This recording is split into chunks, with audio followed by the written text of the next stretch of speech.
bonjour à toutes et à tous. Merci d'être venus si nombreux pour cette nouvelle série de cours.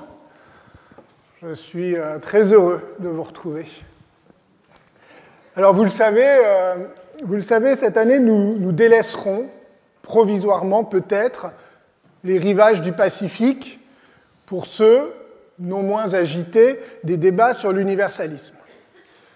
Après avoir étudié l'an dernier les premiers contacts entre Européens et Tahitiens, après avoir suivi les destins d'Aoturu, de Maï, de Tupaya, de Paotu, c'est pour vous rappeler, à ceux qui étaient là l'an dernier, quelques souvenirs, eh bien, nous allons nous placer cette année à un autre niveau de généralité.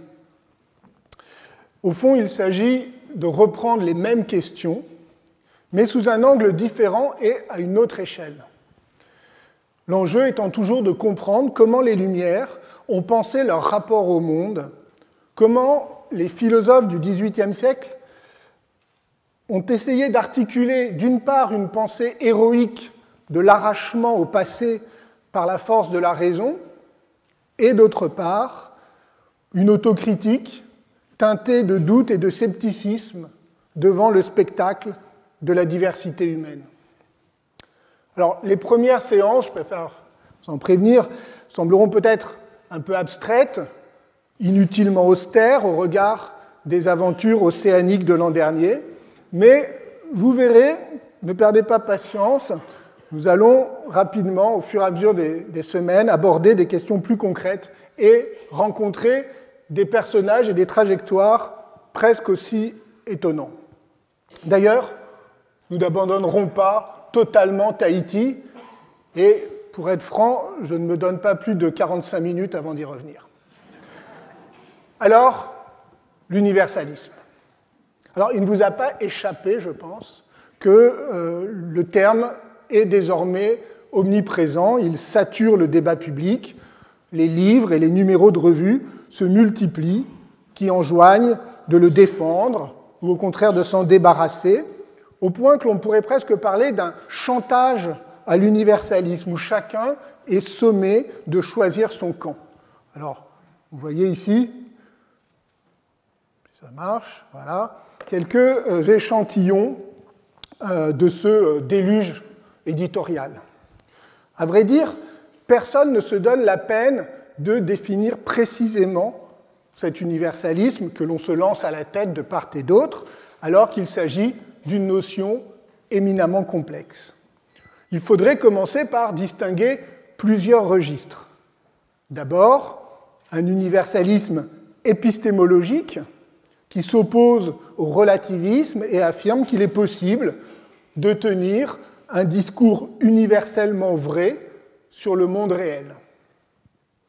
On peut même le qualifier d'universalisme métaphysique, comme le fait ma collègue Claudine Tiercelin, qui lui a consacré un cours il y a 2 ans et auquel je vous renvoie.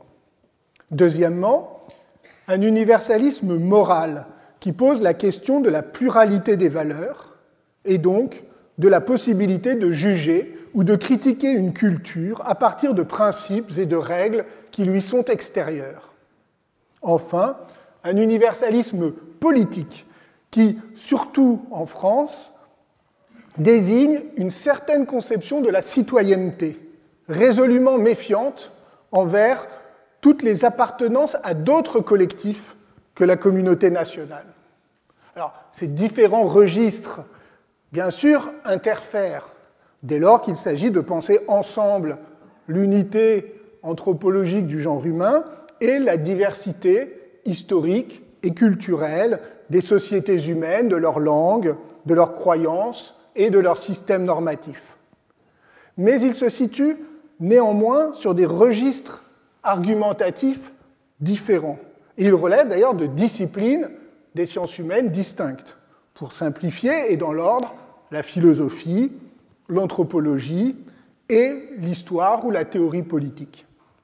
Or, lorsqu'on parle d'universalisme dans le débat public, très souvent, ce sont toutes ces dimensions qui sont convoquées à la fois dans une confusion assez déroutante. Comme si, par exemple, défendre l'enseignement des langues régionales impliquait d'affirmer l'incommensurabilité des cultures ou de sombrer dans un relativisme sceptique à l'égard de toute vérité scientifique. C'est le paradoxe, évidemment, d'un concept philosophique exigeant et même technique, l'universalisme, devenu un mot d'ordre politique, un slogan, d'autant plus efficace qu'il est équivoque. Alors il existe toutefois un point d'ancrage qui nous concerne directement. Dans un nouveau dictionnaire des idées reçues, on pourrait lire certainement « universalisme », personne ne sait ce que c'est, mais ce sont les Lumières qui l'ont inventé. Ce qui est une évidence partagée, mais d'autant plus surprenante que l'expression même universalisme des Lumières, qui nous semble si familière, était quasiment inconnue avant le début du XXIe siècle. On pourrait presque penser qu'elle en dit davantage sur nos espoirs et nos hantises que sur la philosophie du XVIIIe siècle.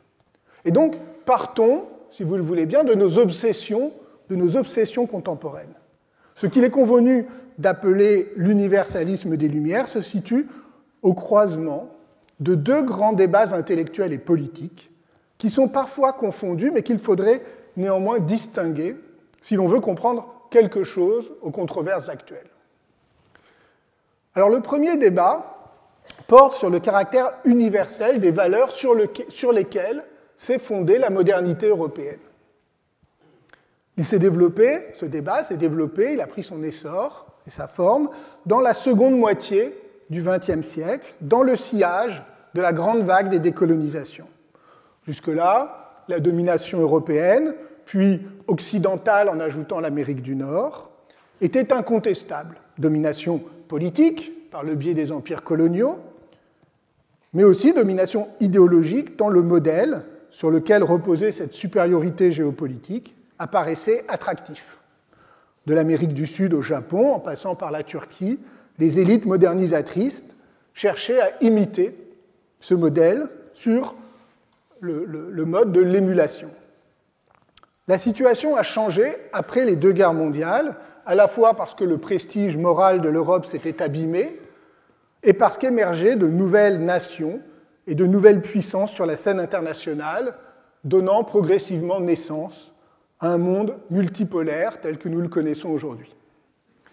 Cette évolution s'est accompagnée, sur le plan intellectuel, d'une critique, parfois virulente, de la façon dont l'Europe avait cherché à imposer au monde son modèle au nom de valeurs qu'elle proclamait universelles.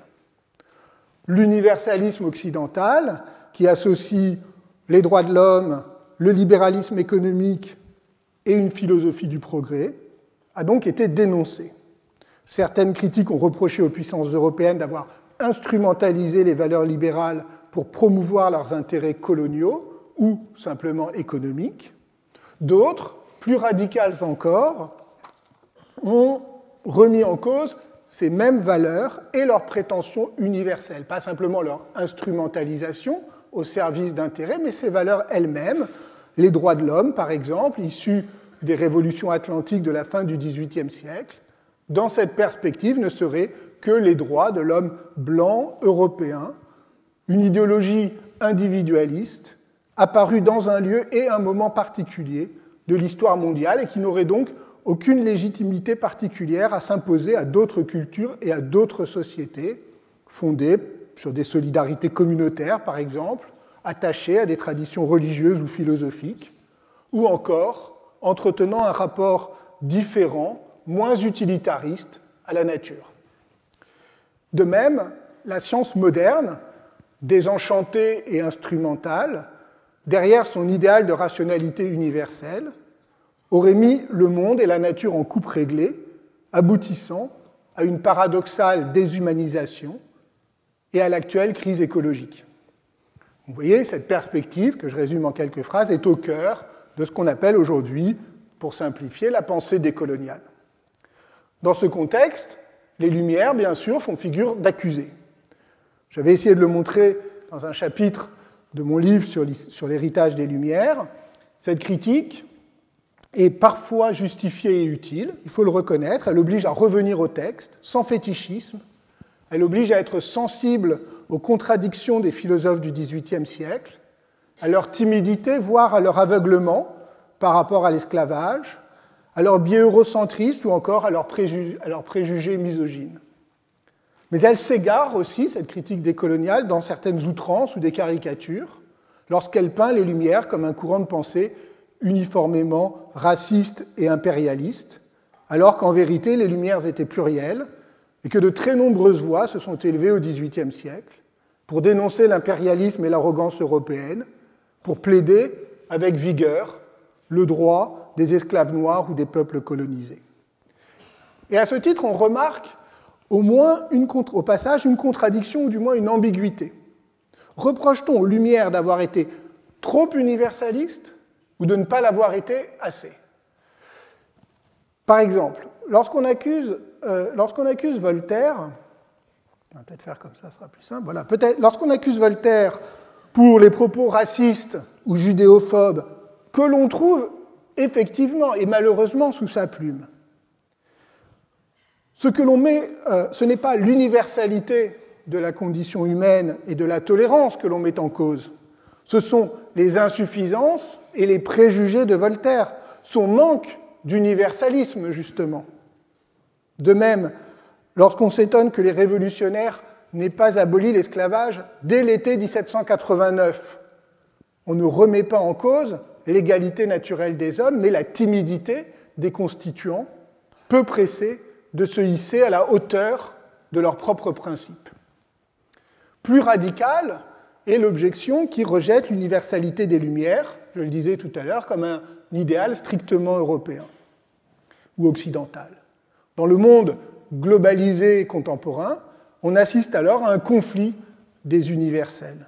Face à l'universalisme sécularisé et libéral des droits humains, qui prend d'ailleurs, notons-le, des formes différentes de part et d'autre de l'Atlantique, il existe d'autres universalismes revendiqués, des universalismes religieux, portés notamment par l'islam radical, mais aussi par des mouvements évangéliques, ou encore des idéologies qui adhèrent à la modernité technologique et scientifique, sans se rallier au libéralisme des droits individuels, par exemple le néo-confucianisme chinois.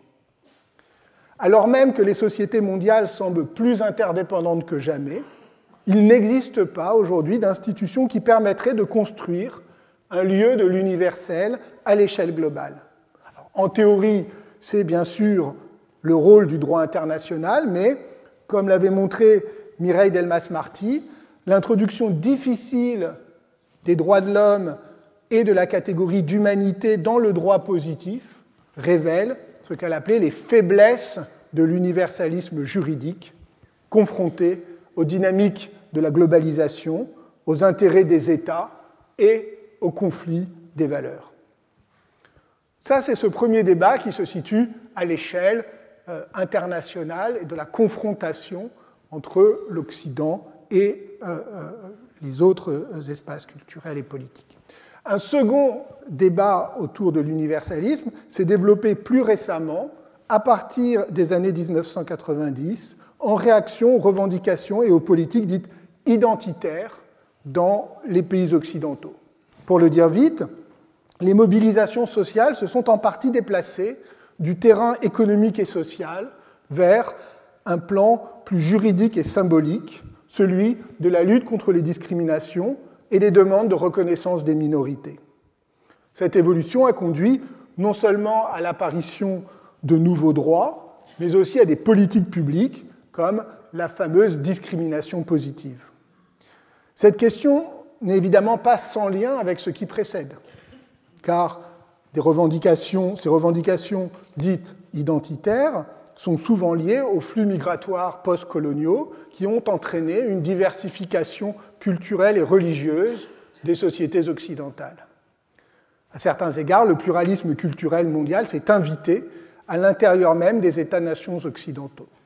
Mais, j'attire votre attention, il faut bien se garder de confondre les deux évolutions et de rabattre, comme on le fait trop souvent, l'émergence des nouvelles revendications identitaires sur la transformation démographique des sociétés occidentales. Pensons notamment à la lutte des femmes pour l'égalité dans tous les domaines, ou aux revendications des minorités sexuelles, dites LGBT, à celles, bien sûr, pour l'égalité raciale aux États-Unis, ou encore aux luttes des minorités régionales ou autochtones en Europe, en Amérique du Nord ou dans les territoires d'outre-mer. C'est une erreur d'appréciation d'identifier trop étroitement les revendications identitaires ou minoritaires à la situation post-coloniale.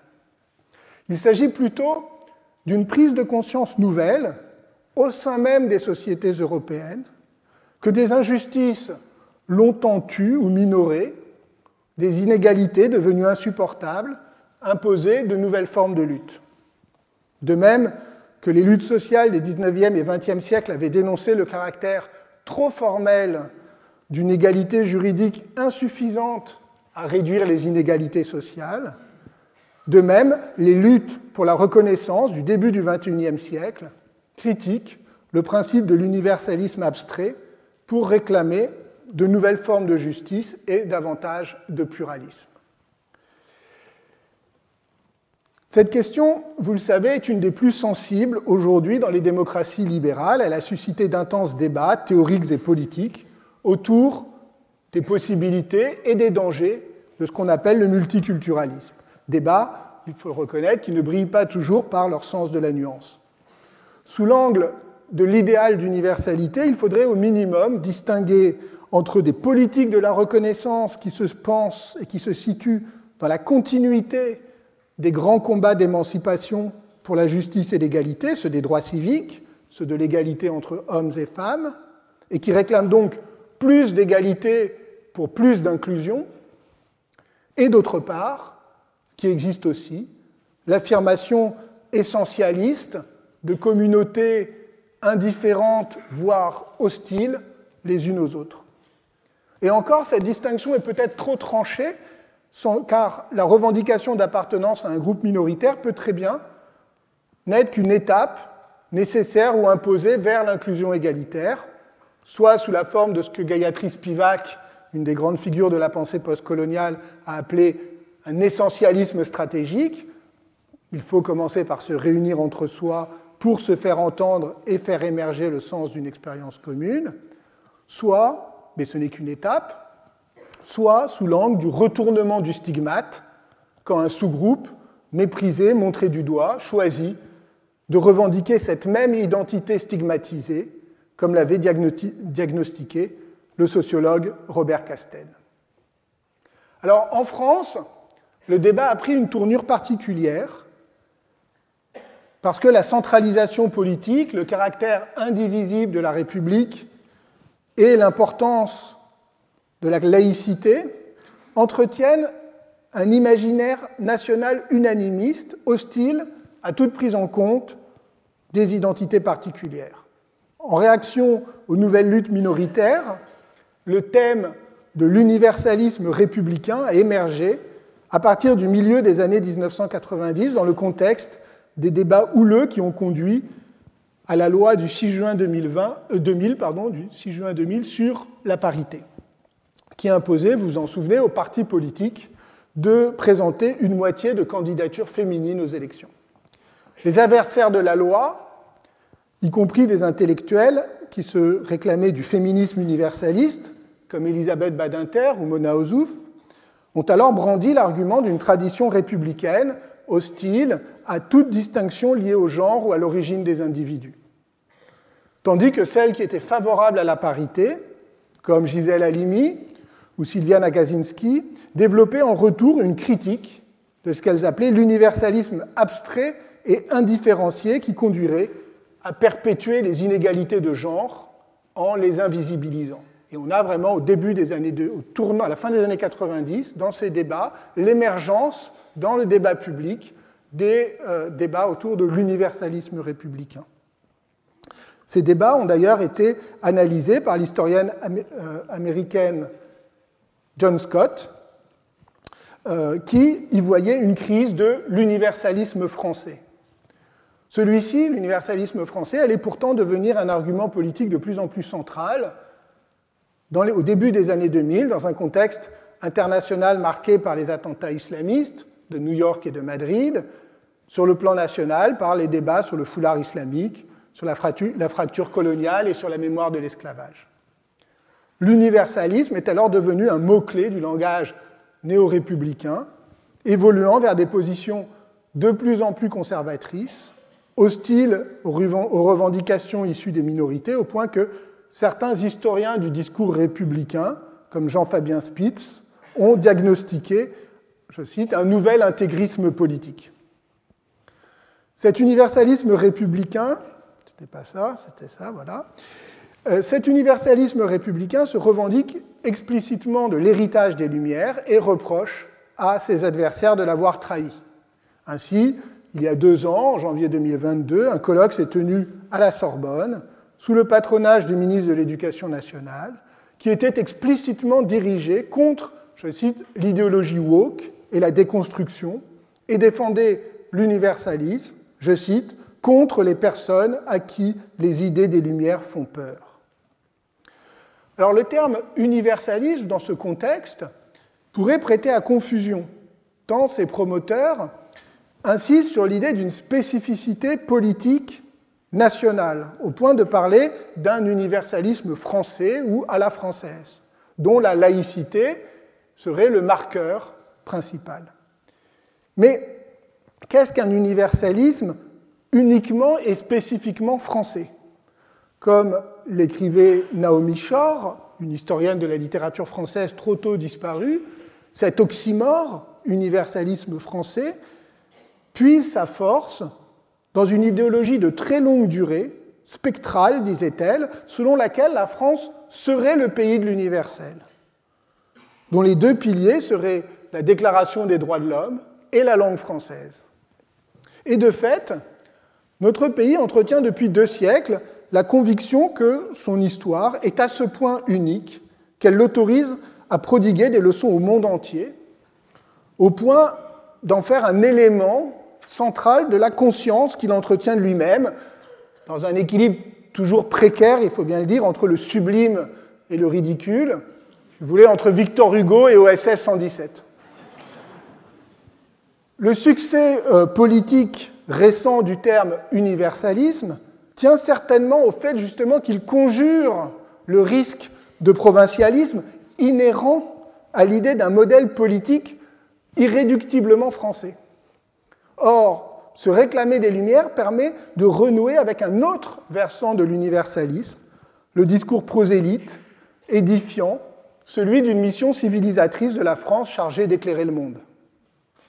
Ne souriez pas, c'est un thème que l'on retrouve de façon récurrente, par exemple, chez l'actuel président de la République, dès son discours de victoire, le 7 mai 2017, dans la cour du Louvre, devant la pyramide, Emmanuel Macron déclarait « L'Europe et le monde attendent de nous que nous défendions partout l'esprit des Lumières ».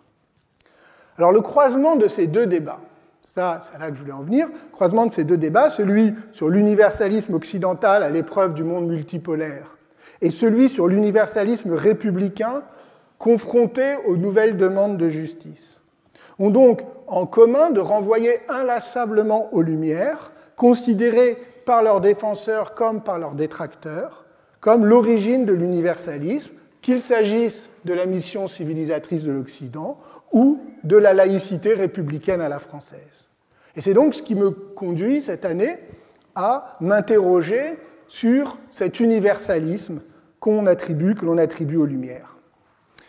Alors avant d'y venir, je voudrais faire un détour par quelques propositions contemporaines qui nous aident à penser la pluralité des définitions de l'universel. Donc je me déplace des débats de l'espace public vers des débats plutôt de l'espace philosophique avant de revenir au XVIIIe siècle. Alors la première de ces propositions, elle vous est sans doute familière, c'est la notion d'universalisme latéral que Souleymane Bachir Diane oppose à l'universalisme de surplomb. Cette distinction, il l'emprunte à un texte de Maurice Merleau-Ponty, rédigé en 1959, 4 ans après la conférence de Bandung qui marquait l'apparition sur la scène internationale des nouveaux pays du Sud.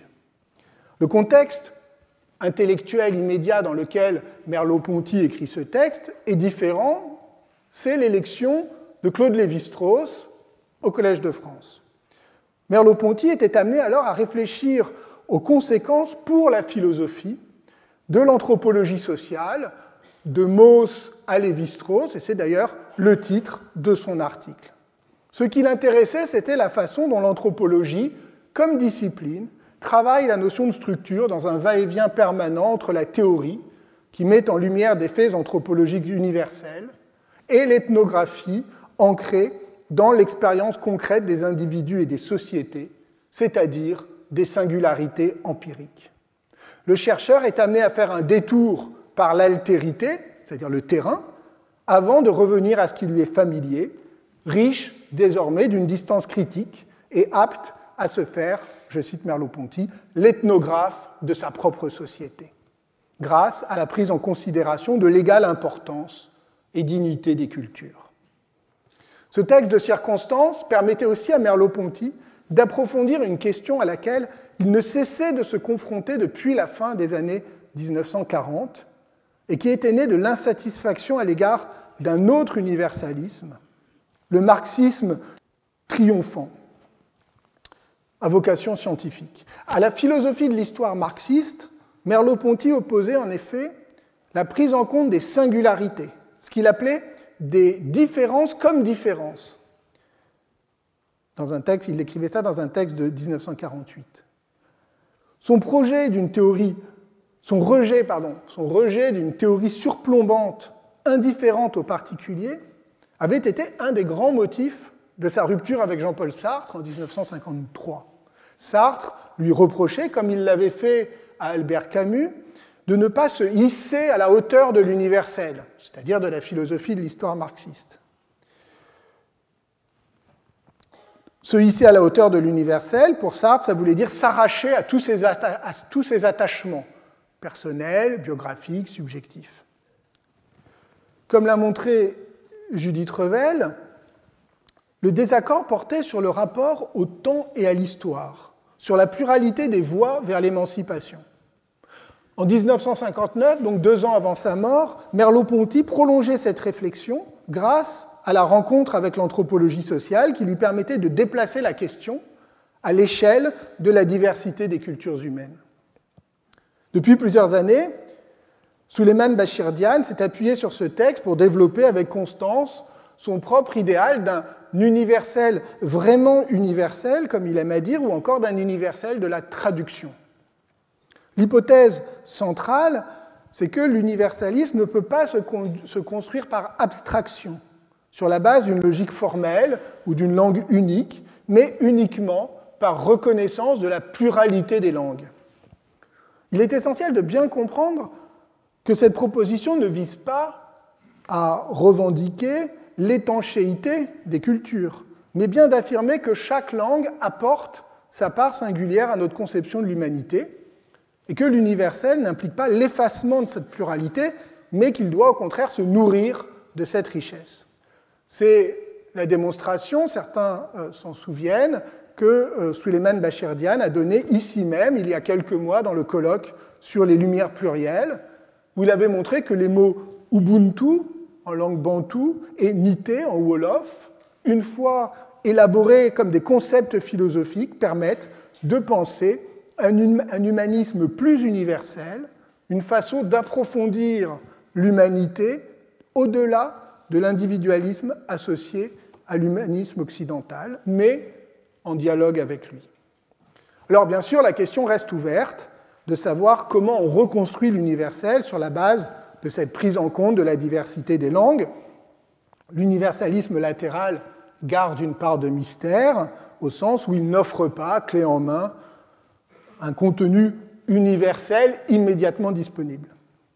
Il s'agit plutôt d'un idéal régulateur qui nous permet de rappeler qu'à côté de l'universel décrété depuis une position d'autorité, cet universel abstrait qu'Aimé Césaire dénonçait comme un universel décharné, il existe un autre horizon universaliste fondé sur la prise en considération et le dialogue des traditions, un universel riche de tous les particuliers, disait aussi Aimé Césaire, qui, lui aussi d'ailleurs, polémiquait avec un certain universalisme marxiste, incarné à l'époque par le Parti communiste de Maurice Thorez.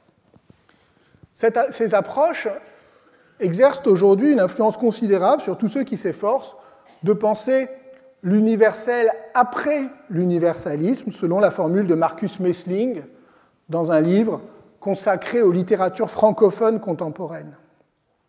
Elle nous intéresse d'autant plus que, nous le verrons dans les cours qui viennent, la question des langues et de leur diversité est une des questions fondamentales auxquelles se sont confrontés les philosophes des Lumières dans leurs débats pour penser une histoire et une morale universelle. On peut toutefois se demander si cet idéal ne pèche pas par un certain irénisme, une confiance excessive accordée au dialogue, à la traduction et à l'échange. Quelle place faire à la confrontation, voire à la violence, dès lors que des conceptions antagonistes s'opposent? On peut alors se tourner vers le philosophe américain Michael Walzer, bien connu notamment pour son livre sur la pluralité des sphères de justice, publié en 1983. Mais je vais m'appuyer ici plutôt sur une conférence que Walzer a donnée en 1989, dans laquelle il distinguait deux sortes d'universalisme présents dans la Bible, aux origines donc de la culture occidentale. D'abord, ce qu'il appelle un universalisme surplombant, law covering, qui impose une loi unique à tous, et dont le modèle est la loi religieuse monothéiste. D'autre part, à côté de cet universalisme de la loi, Walzer identifie ce qu'il nomme un universalisme réitératif, qui correspond à la répétition d'épisodes particuliers de révolte et de sécession par lesquels une communauté, ethnique ou religieuse, cherche à échapper à la domination et à l'injustice. Le modèle, selon lui, en est fourni par la sortie d'Égypte des Hébreux. Alors pourquoi parler d'universalisme dans ce cas? Eh bien, d'après Walzer, parce que ces épisodes, par leur répétition au cours de l'histoire, offrent un modèle où l'on reconnaît chaque fois le même motif, celui du désir de liberté, du refus de l'injustice, de la révolte contre une loi unique et inique. C'est au fond un universalisme de la libération. Il y a donc quelque chose d'universel dans le fait que des individus opprimés se soulèvent contre l'oppression et revendiquent leur liberté. Alors, l'ambiguïté ici, de l'exemple des Hébreux, qu'il ne s'agit pas seulement de se révolter pour exiger l'égalité, mais bien de faire sécession, de constituer une communauté autonome sur une base ethnique et religieuse. Alors, on voit bien que ce modèle est différent de celui de l'universalisme latéral, même si l'un et l'autre opposent un universel concret, enraciné dans des particularités et des valeurs partagées, à un universel de surplomb, à une loi uniforme. L'universalisme réitératif de Walzer ne repose pas sur le dialogue, la traduction ou l'échange, mais sur le soulèvement et la rupture. Je ne rentre pas ici dans le débat qui intéresse les philosophes pour savoir si Walzer est un pluraliste ou un communautariste. Ce qui m'intéresse, c'est l'insistance sur le fait que la visée de l'universel peut se faire par la révolte contre un ordre normatif à la fois religieux, politique et social qui se donne lui-même comme universel. Nous aurons l'occasion d'y revenir car c'est une question très présente au XVIIIe siècle, par exemple autour de la question des révoltes d'esclaves. Le thème du Spartacus noir, appelé à libérer les esclaves par la violence, est une des figures que prend la réflexion universaliste des Lumières. Je voudrais insister sur le fait que ce thème d'un universalisme réitératif ou libérateur peut prendre deux formes, selon que l'on insiste sur le geste du soulèvement ou sur la critique de l'injustice. Dans le premier cas, on aboutit à ce que l'anthropologue Massimiliano Tomba appelle l'universalité insurgente ou insurrectionnelle. Celle, par exemple, et c'est un des exemples qu'il développe, celle des esclaves de Saint-Domingue en 1791, se soulevant pour leur liberté dans une révolution qui aboutira à l'indépendance d'Haïti en 1804. Dans le second cas, on insiste plutôt sur la demande de justice émanant de groupes discriminés dans des sociétés démocratiques et pluralistes, et on est conduit à réfléchir aux formes que peuvent prendre les luttes pour la reconnaissance.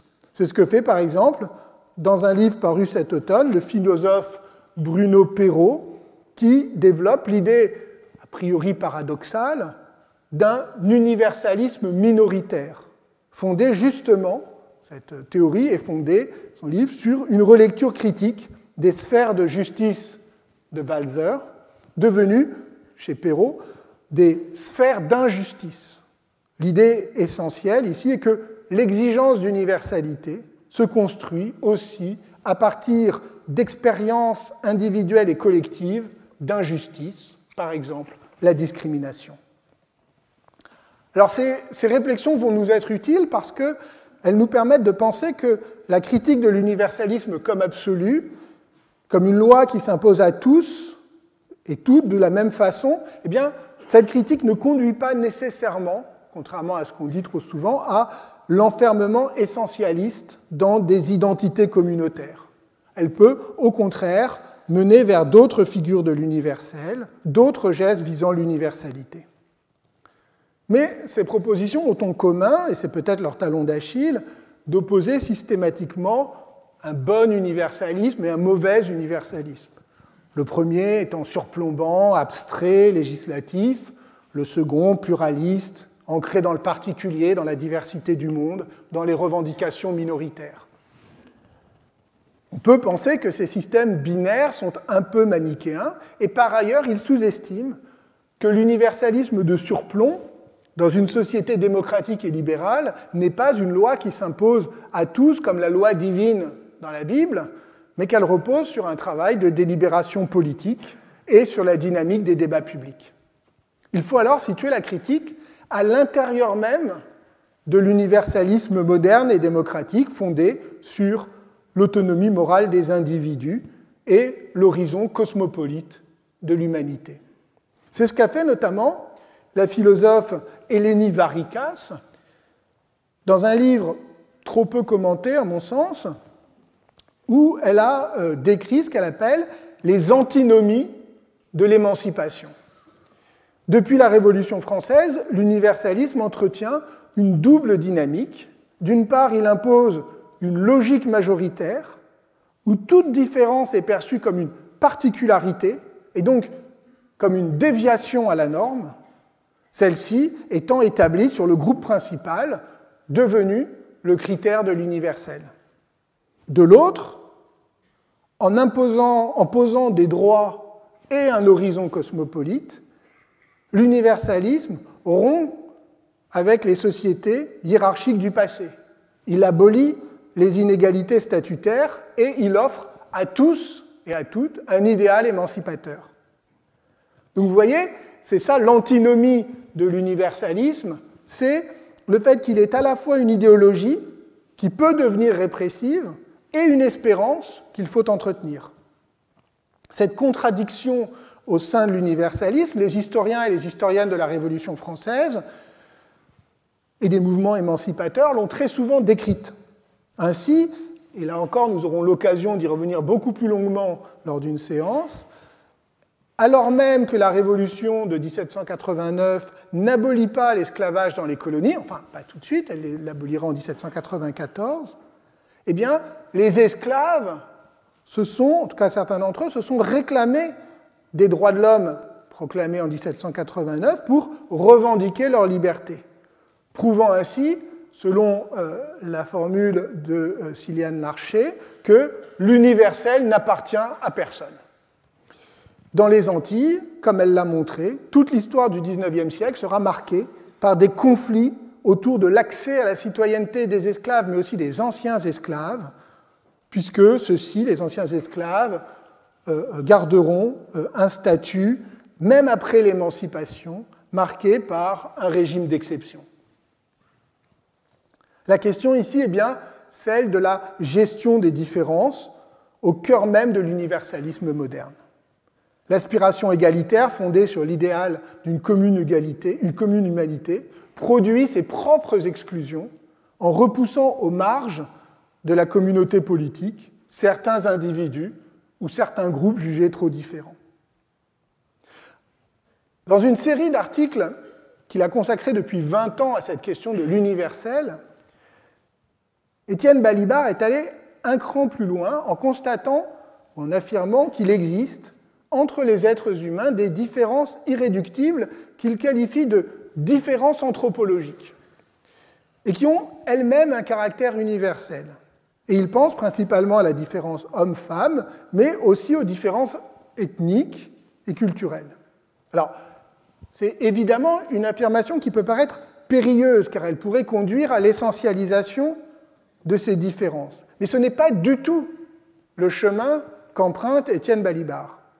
Il insiste au contraire sur le fait que ces différences ne sont pas fixes, elles sont mouvantes. Et ce n'est donc pas leur contenu qui est universel, mais le fait que l'humanité n'est jamais uniforme, qu'elle est toujours irrémédiablement partagée selon des lignes qui elles-mêmes se déplacent, y compris, et nous le savons bien aujourd'hui, les lignes qui partagent par exemple le masculin et le féminin. La conséquence essentielle se situe au niveau des subjectivités des individus. Dans les sociétés modernes et libérales, chaque être humain est partagé entre deux aspirations que l'on peut qualifier d'universelles, celle qui consiste à être reconnu comme un être humain à part entière, indépendamment de toute assignation, et celle qui lui permet de penser et d'affirmer sa spécificité en revendiquant non pas une identité, mais un ensemble de différences. Si bien qu'il y a, selon Balibar, autant de violence à nier ces différences en les considérant comme indifférentes ou en réprimant leur expression, qu'à les absolutiser en les transformant en des identités qui enfermeraient les individus dans des communautés séparées. Au fond, le véritable universalisme désignerait précisément la tension permanente entre le dépassement des différences et leur affirmation. Alors vous voyez que ces critiques de l'universalisme que j'ai présentées très rapidement ne sont pas des dénonciations, elles sont bien des critiques au sens où elles ne renoncent pas à l'universel comme horizon, comme idéal, mais elles pointent des contradictions, des conflits qui se situent au cœur de l'universalisme comme discours et comme projet. Elles pointent son potentiel indissociablement répressif et émancipateur. Elles nous permettent ainsi de desserrer un peu ce que j'appelais tout à l'heure le chantage à l'universel, et donc de nous familiariser avec l'idée que l'universel peut être l'objet d'une pluralité de discours et qu'il est loin d'avoir la cohérence qu'on lui prête trop souvent. Bonne nouvelle, nous voici donc armés pour aborder le XVIIIe siècle, cette période où tout le monde, y compris les auteurs que je viens de citer, s'accordent à trouver l'acte de naissance d'un universalisme rationaliste, abstrait et surplombant. Or, une première surprise nous attend. Le mot universalisme n'existe pas au XVIIIe siècle. Quant à l'adjectif universaliste, il est extrêmement rare et il renvoie exclusivement à des débats théologiques sur la question du salut, puisqu'il désigne ceux, les arminiens notamment, qui pensent que tous les hommes seront sauvés grâce au sacrifice du Christ, position évidemment hostile à toute forme de prédestination. Alors, c'est au demeurant un indice et une piste intéressante qu'il faudra suivre. Comme je vous le montrerai la semaine prochaine, l'universalisme moderne n'est pas sorti tout armé de la cuisse de Voltaire ou de la tête d'Emmanuel Kant. Il est la réponse à une profonde crise de l'universalisme chrétien et médiéval qui a obligé les intellectuels européens à inventer de nouvelles règles de morale et de justice adaptées à la situation nouvelle de leur temps, un monde marqué par l'essor du commerce, la sécularisation des croyances, l'affirmation des États nationaux et la découverte d'autres civilisations. Alors, si le terme universalisme est presque inusité, enfin, universalisme est inusité, l'adjectif universel, en revanche, est d'usage courant au XVIIIe siècle. On parle d'histoire universelle, de raison universelle, de langue universelle, de savoir universel. On peut alors en déduire que les Lumières font bien de l'universel la marque de leur philosophie. Sauf que, en réalité, les choses sont évidemment plus compliquées. Prenons l'exemple de l'histoire universelle, qui désigne une histoire générale du genre humain. Eh bien, le terme est évidemment plus ancien.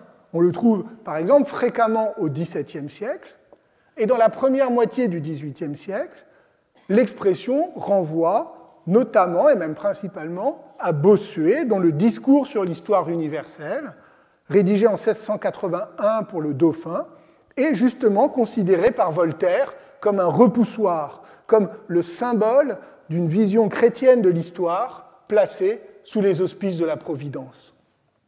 La critique de cet universel étriqué devient même un leitmotiv sous la plume du philosophe.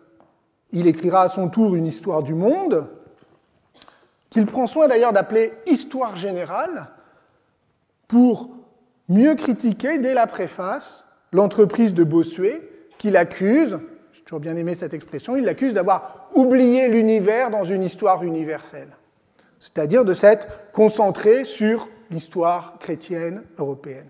Et de fait, Voltaire ouvre son essai sur les mœurs, c'est l'autre nom de son histoire générale, il l'ouvre avec une histoire des civilisations indiennes et chinoises, par souci de remettre l'Europe à sa place, de provincialiser l'Europe, pourrait-on dire si on avait mauvais esprit, ce qui évidemment n'est pas mon cas.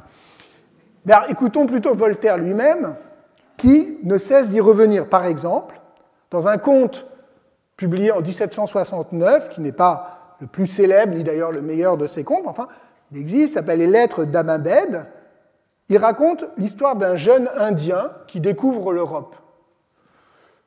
Au tout début du conte, celui-ci, avant même d'avoir quitté l'Inde, fait à Goa la rencontre d'un prêtre portugais et il écrit à son mentor, un éminent brahmane, ceci. « Nous avons lu ensemble un livre de son pays qui m'a paru bien étrange. C'est une histoire universelle du monde entier dans laquelle il n'est pas dit un mot de notre antique empire, rien des immenses contrées au-delà du Gange, rien de la Chine, rien de la vaste Tartarie. Il faut que les auteurs dans cette partie de l'Europe soient bien ignorants. Je les compare à des villageois qui parlent avec emphase de leur chaumière et qui ne savent pas où est la capitale, ou plutôt à ceux qui pensent que le monde finit aux bornes de leur horizon. » Alors, comme vous le voyez, une double tension s'installe. D'une part, la critique porte sur l'extension de l'universel.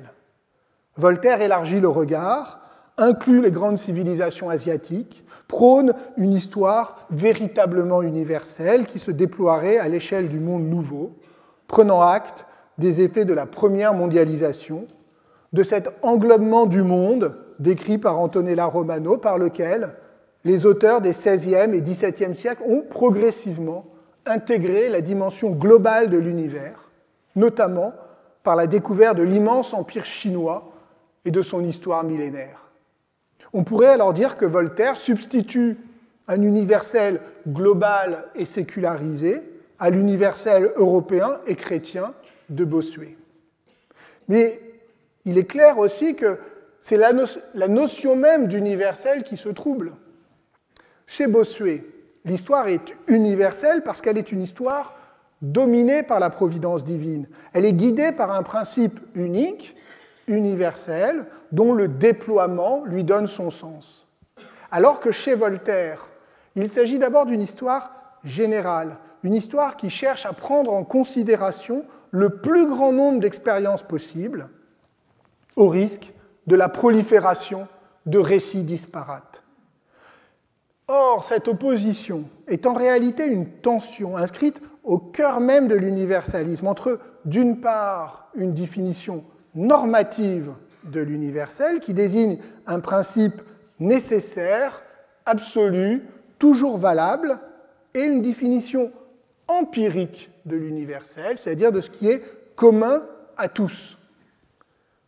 Par exemple, quand Rousseau écrit, au début du contrat social, cette phrase si célèbre, L'homme est né libre et partout, il est dans les fers. Eh bien, il associe deux affirmations universelles. Un principe philosophique fondé sur la raison, celui de la liberté naturelle de l'homme, et un constat empirique, observable, fondé sur l'expérience, celui de l'existence universelle de la domination politique dans toutes les parties du monde. Cette tension ne se situe pas seulement sur le plan de l'histoire ou de la philosophie politique. Elle est au cœur des difficultés à élaborer une morale universelle, cette question essentielle, irrésolue, incertaine, autour de laquelle gravitent tous les débats philosophiques de l'époque. Comment fonder une morale qui soit à la fois universelle et non dogmatique, c'est-à-dire qui échappe totalement à la théologie? Comment articuler l'aspiration à une norme universelle, où la philosophie morale fondée sur la raison prendrait le relais des religions révélées, et d'autre part la prise en compte de la diversité observable des sociétés et des cultures. Alors pour illustrer ce point et pour terminer, je voudrais revenir à un texte qui nous a accompagnés toute l'année dernière, le supplément au voyage de Bougainville. J'ai tenu 53 minutes, vous voyez, je suis assez fier de moi, mais je suis en retard. Alors vous vous souvenez que le premier grand morceau de bravoure du texte, Les adieux du vieillard, lance une attaque en règle contre les prétentions de Bougainville, contre ce que le vieillard appelle ses inutiles lumières. Diderot met donc dans la bouche d'un Tahitien, maudissant les envahisseurs européens, une condamnation sans appel des prétentions universalistes de l'Europe, aussi bien celles qui sont attachées au christianisme que celles de la nouvelle culture savante des Lumières, les inutiles Lumières. Et il dévoile la contrainte militaire qui menace d'imposer l'universel par la violence en détruisant les coutumes et les traditions tahitiennes. Alors faut-il pour autant voir en Diderot un relativiste hostile à toute morale universelle? Cela paraît peu probable. Faut-il réduire les imprécations du vieillard à un morceau d'éloquence? De fait, un deuxième personnage tahitien, Auroux, semble incarner une position différente. Dans son long dialogue avec l'aumônier français, il incarne la voie de la raison face aux préjugés et aux conventions de la morale européenne. À l'aumônier décontenancé par la liberté sexuelle qui règne à Tahiti et qui est entièrement tourné vers un double objectif de plaisir physique et de croissance démographique, eh bien, Auroux lui donne une leçon d'universalisme moral. Les lois européennes, celles des prêtres comme celles des magistrats, lui dit-il, sont opposées à la nature et contraires à la raison. Opposées à la nature et contraires à la nation et la raison, ils ne peuvent que susciter des conflits insolubles. Et il leur repose cette maxime: veux-tu savoir, en tout temps et en tout lieu, ce qui est bon et mauvais? Attache-toi à la nature des choses et des actions, à tes rapports avec ton semblable, à l'influence de ta conduite sur ton utilité particulière et sur le bien général. En tout temps et en tout lieu. Voilà une définition simple et efficace de l'universalisme, des règles morales qui ne dépendent pas des circonstances ni du contexte. Pourtant, à y regarder de près, Auroux ne parle pas de ce qui est bon et mauvais en tout temps et en tout lieu, comme si le contenu de la morale était toujours et partout inchangé. Diderot lui fait dire « veux-tu savoir en tout temps et en tout lieu ce qui est bon et mauvais ?» Petite nuance, avec je chipote, mais en fait ça veut dire que ce sont les règles du jugement qui sont universelles et non le contenu de la morale. Et ceci pour une bonne raison, c'est que ce jugement doit prendre en considération des éléments hétérogènes.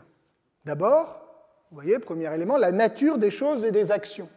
Et Diderot entend par là ce qui est bon ou mauvais en soi, indépendamment des jugements de valeur que les différentes cultures attachent à tel ou tel acte. Ainsi, le meurtre est naturellement mauvais, mais l'acte sexuel est en soi indifférent. Ce sont des représentations culturelles qui conduisent à le condamner. Par exemple, la valorisation religieuse de la chasteté ou la défense bourgeoise de la fidélité conjugale. Mais Auroux ne s'arrête pas là. Il ajoute un deuxième élément, les rapports avec ton semblable. Et nous entrons ici dans le domaine du cosmopolitisme. L'universalisme consiste à voir tout être humain comme un semblable, au-delà de toute frontière religieuse, culturelle ou nationale. La morale de Diderot est ainsi indissociable d'une anthropologie, c'est-à-dire d'une réflexion sur ce qui définit l'espèce humaine en tant que telle. Enfin, et c'est le troisième élément, il faut prendre en compte ce que Diderot appelle l'utilité particulière et générale, ce qui implique la question des intérêts, ceux de l'individu et ceux de la société dans laquelle il vit. L'utilité est en effet un des mots-clés de la morale que les philosophes matérialistes cherchent à produire, comme l'a montré récemment Sophie Audidière dans un livre dont je reparlerai plus longuement. Diderot a réintroduit ici un principe éminemment variable et relatif, car ce qui est utile dans une société particulière ne l'est pas toujours dans une autre.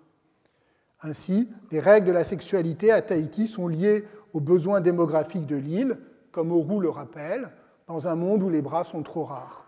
Bref, l'universel fondé sur la nature de l'homme oriente vers une morale minimale, mais ne permet pas de hiérarchiser les sociétés et les cultures.